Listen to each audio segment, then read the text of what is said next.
Hello friends, welcome to my YouTube channel dreams address. আজ আর ইতিহাস, ভূগোল, বিজ্ঞান বা খেলাধুলোর জিকে নয়। আজ কিছু প্রবলেমের মধ্যে কিছু সংখ্যা দেব, অর্থাৎ অঙ্ক। সেই সংখ্যাগুলোর মধ্যে লুপ্ত সংখ্যাটা আমরা নির্ণয় করব। তোমরা দেখো, এখানে আমি তিনটে ছবি দিয়েছি, তাই না? প্রশ্নটা ছিল কি, লুপ্ত সংখ্যাটি নির্ণয় করো। কোথায় আছে লুপ্ত সংখ্যা? এই তৃতীয় নাম্বার ছবিটার মাঝখানে একটা জিজ্ঞাসা চিহ্ন আছে। এই জিজ্ঞাসা চিহ্নটিতে কোন সংখ্যা হবে? তাহলে আমরা এই অঙ্কটা কি করে করব? আমরা অপশানে কিন্তু দিয়েছি, এতে দিয়েছি 600, বিতে আছে 120, সিতে আছে 480 আর ডিতে আছে 240। তো কি করে পাচ্ছি আমরা? দেখো, তোমরা যদি প্রথম ছবিটাকে ভালো করে পর্যবেক্ষণ করো তাহলে দেখতে পাবে এখানে 4 আছে, 12 আছে, 48 আছে, এখানে 2 আছে, আর মাঝখানে কত আছে? 240। কি করে হচ্ছে দেখো, এই সংখ্যা থেকে আমরা এইদিকে আসছি। কি, এই 2-এর সাথে যদি আমরা 2 গুণ করি কত পাবো? 4। এই 4-এর সাথে যদি 3 গুণ করি কত পাবো? 12। 12-র সাথে যদি 4 গুণ করি কত পাবো? 48। তাহলে 48-এর সাথে কত গুণ করবো আমরা? 5। কত পাবো? 240। দেখো কি করে করছি। 2 গুণিতক 4 কত হচ্ছে? 2 গুণিতক আমরা কত লিখবো? 2 লিখবো। সরি, এটা 2 লিখবো। কেমন? 2 গুণিতক 2 কত হলো? 4। আমরা কোনটা পেলাম? এইটা। এবার 4-এর সাথে আমরা কত গুণ করব? 3। কত হচ্ছে? 3 4 12। আমরা 12-র সাথে কত গুণ করব? 4। তাহলে কত হচ্ছে? 4 12 48। আর 48-এর সাথে আমরা কত গুণ করব? 5। তাহলে 5 8 কত হচ্ছে? 40।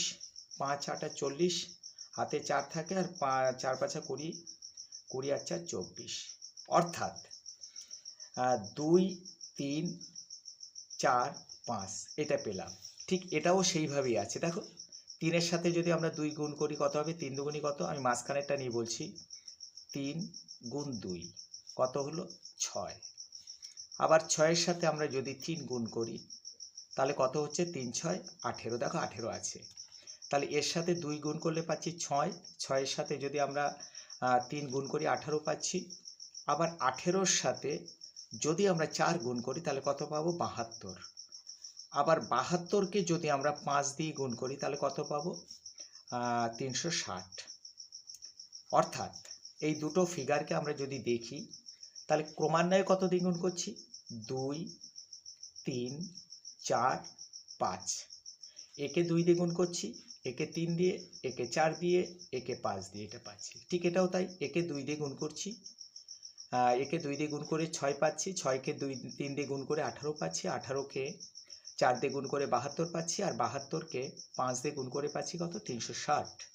তো এটাও তাই, এটাও কি হলো দেখো, আমরা যদি এই 4কে যদি 2 দিয়ে গুণ করি তাহলে আমরা কত পাবো? 8 পাবো। অর্থাৎ এই সংখ্যাটা আমরা পাচ্ছি, তাই না? আবার 8কে যদি আমরা 3 দিয়ে গুণ করি কত পাবো? 3 8 24। অর্থাৎ আমরা এই সংখ্যাটা পাচ্ছি। আবার 24কে যদি আমরা 4 দিয়ে গুণ করি, 4 24 96, তাহলে আমরা এইটা পাচ্ছি। তোমরা বুঝতে পারছো? তাহলে 96কে কত দিয়ে গুণ করবো? তোমরা এবার বুঝতে পেরেছো, 5 দিয়ে গুণ করবো। তাহলে 5 6 30, আর হাতে হচ্ছে আমাদের 3, অবশিষ্ট যেটা থাকে 5 নং 45, 46 47 48, 480 হলো। তাহলে আমাদের অপশানে ছিল এতে 600, বিতে 120, সিতে ছিল 480, ডিতে ছিল 240। তাহলে কোন অপশানটা রাইট হচ্ছে আমাদের? 480। অর্থাৎ সি হচ্ছে রাইট অ্যান্সার। ওকে।